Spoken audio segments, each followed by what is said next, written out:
लाख रुपयांच्या कारमधील क्रमांक MH03DX7308 या कारमधून 4.25 किलो गांजा जोडभावी पेठ पोलिसांनी जप्त केला।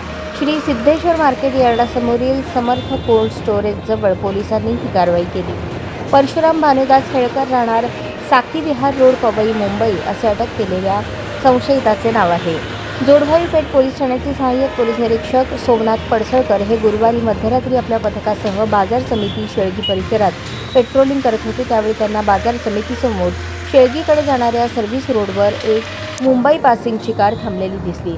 चालकाने कपाळावर वारकऱ्यांसारखा गंध लावलेला होता, त्यामुळे पोलिसांनी त्यास गाडी बंद पडली आहे का, काही मदत हवी आहे का असे म्हणून विचारणा केली। त्यावेळेस त्याने पंढरपूर येथे दर्शनासाठी आलो होतो, नातेवाईकांकडे निघालो असे उत्तर दिले।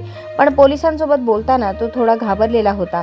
पोलिसांनी त्याचे हावभाव टिपले आणि कार तपासायला सुरुवात केली।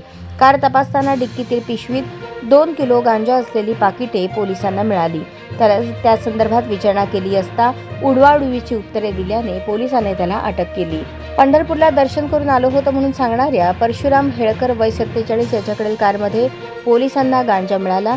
मी असला व्यवसाय करत नाही, पहिल्यांदाच केला असे म्हणणाऱ्या परशुरामला पोलिसांनी अटक करून शुक्रवारी न्यायालयात हजर केले। न्यायालयाने त्याला रविवारपर्यंत पोलीस कोठडी ठोठावली आहे।